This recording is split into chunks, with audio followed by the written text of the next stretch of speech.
Hello friends, నేను మీ నాగలక్ష్మిని. ఈరోజు 2 రెసిపీలతో మేము ముందుకు వచ్చేసాను. ఏమిటండి అది అంటే, ఒకటి వంకాయ గుత్తి కారం, తర్వాత యాపిల్ జ్యూసు. ఈ రెండింటితో మేము ముందుకు వచ్చేసాను. ఫస్ట్ వంకాయ కూర.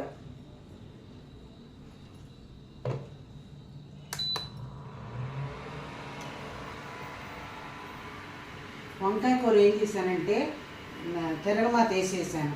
తిరగమాత అంటే కొంచెం మెంతులు తప్పించి అన్నీ కొద్దిగా వేసి, మిరపకాయ వేసి తిరగమాత వేసాను.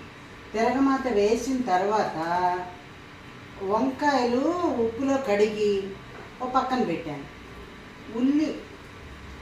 ఉల్లిపాయలు మామూలు కారం, ఈ కారం ఉల్లిపాయలు మామూలు కారము, ఇగోండి వెల్లుల్లిపాయలు, తర్వాత ఉప్పు అన్నీ కలిపి గ్రైండ్ చేసేసి ఆ కాయల్లో పెట్టి వేసేసాను. ఫస్ట్ వేసిన తర్వాత మళ్ళీ అది కొంచెం మగ్గినాక ఇంకా గ్రేవీ ఉంటుంది కదా, ఆ గ్రేవీని అందులో వేసేసాను. వేసేసి కాసేపు మూత పెడితే ఇగో ఈ రకంగా అయింది. ఇగో చూసారా ఎంత బాగుందో. వంకాయ గుత్తి కూర ఈజీ అండి, ఎవరైనా చేసుకోవచ్చు. బ్యాచిలర్స్ కూడా ఈజీగా చేసుకోవచ్చు. నచ్చితే లైక్ చేయండి, కామెంట్ చేయండి, సబ్స్క్రైబ్ చేసుకోండి. చేసుకొని వాళ్ళు ఉంటే చివరి వరకు వీడియో చూడండి. మేడం ఎలా చేశారు, ఈ వంకాయ కూర అందరూ చేస్తూనే ఉన్నారు కదా, మేడం ఎలా చేశారు అనేది మీకు తెలుస్తుంది. సరేనా?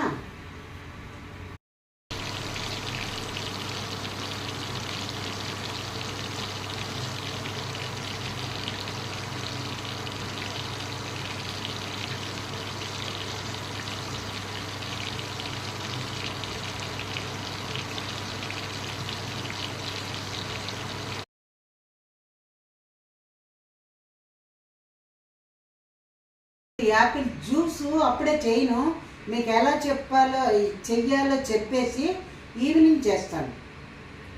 ఈవినింగ్ కదా మనం తాగేది జ్యూస్. ఇది జ్యూసు తీసి పెట్టుకున్నాం అనుకోండి నల్లబడిపోతుంది కదా, అందుకని ఇవేం చేయాలంటే సన్నగా పై పెచ్చంతా తీసేసుకుని సన్నగా ముక్కలు చేసి, ఇగో ఈ 4 కాయలు తీసుకుంటాను.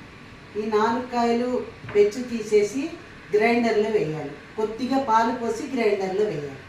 వేసేసిన తర్వాత అది సర్వ్ చేసుకునేటప్పుడు ఏం చేయాలి, ఈ సబ్జా గింజలు, ఐస్ ముక్కలు, తర్వాత జీడిపప్పులు వేసి సర్వ్ చేసుకోవాలి. అంతే, యాపిల్ జ్యూస్ రెడీ. బాయ్.